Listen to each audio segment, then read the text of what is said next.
Assalamualaikum warahmatullahi wabarakatuh. Perkenalkan, nama saya Yuris dengan NIM B21060043 dari Program Studi Sarjana Kebidanan Universitas Megabuana Palopo. Dosen pengampu Susianti SST MKEP. Di sini saya akan menjelaskan sedikit tentang konsep role model dalam pelayanan kebidanan. Konsep role model adalah teori-teori tentang bagaimana seseorang bidan menjalani sebuah tugas atau peran profesinya sebagai bidan dalam memberikan pelayanan. Kebidanan merupakan disiplin ilmu yang terkait dalam pelayanan kebidanan, meliputi ilmu kedokteran, ilmu keperawatan, ilmu sosial, ilmu perilaku, ilmu kesehatan masyarakat, dan ilmu manajemen. Untuk dapat memberikan pelayanan kepada ibu dalam masa kontrasepsi, konsepsi, masa hamil, ibu bersalin, postpartum, dan bayi baru lahir.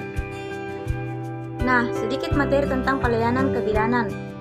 Pelayanan kebidanan adalah seluruh tugas yang menjadi tanggung jawab profesi bidan dalam sistem pelayanan kesehatan yang bertujuan untuk meningkatkan kesehatan kaum perempuan, khususnya ibu dan anak.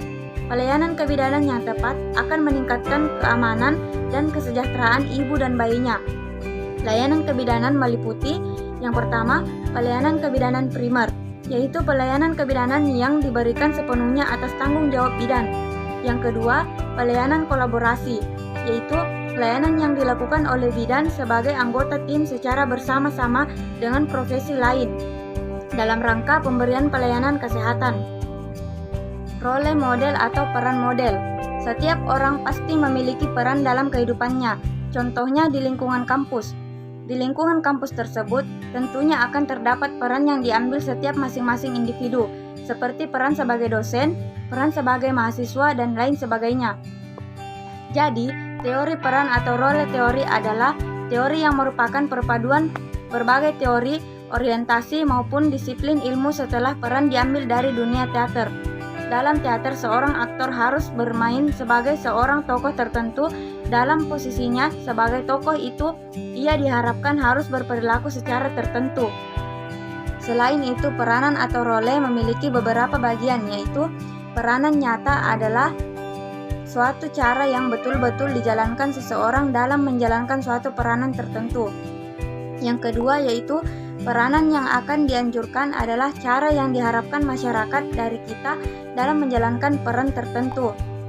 Yang ketiga yaitu peran konflik adalah suatu kondisi yang dialami seseorang yang menduduki suatu status atau lobby yang menuntut harapan dan tujuan peran yang saling bertentangan satu sama lain. Yang keempat yaitu kesengajaan peranan adalah pelaksanaan peranan secara emosional. Yang kelima yaitu kesadaran peranan adalah kegagalan seseorang dalam menjalankan peranan tertentu. Yang keenam yaitu model peranan adalah seseorang dan yang tingkah lakunya kita contoh, kita tiru atau kita ikuti. Dan yang terakhir adalah rangkaian atau lingkup peranan adalah hubungan seseorang dengan individu lainnya pada saat dia sedang menjalankan peranannya.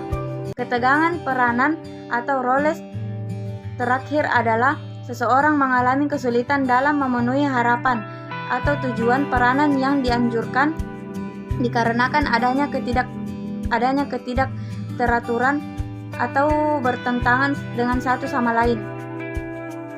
Demikian materi yang dapat saya sampaikan. Lebih dan kurangnya mohon dimaafkan. Wabillahi taufiq wal hidayah. Wassalamualaikum warahmatullahi wabarakatuh.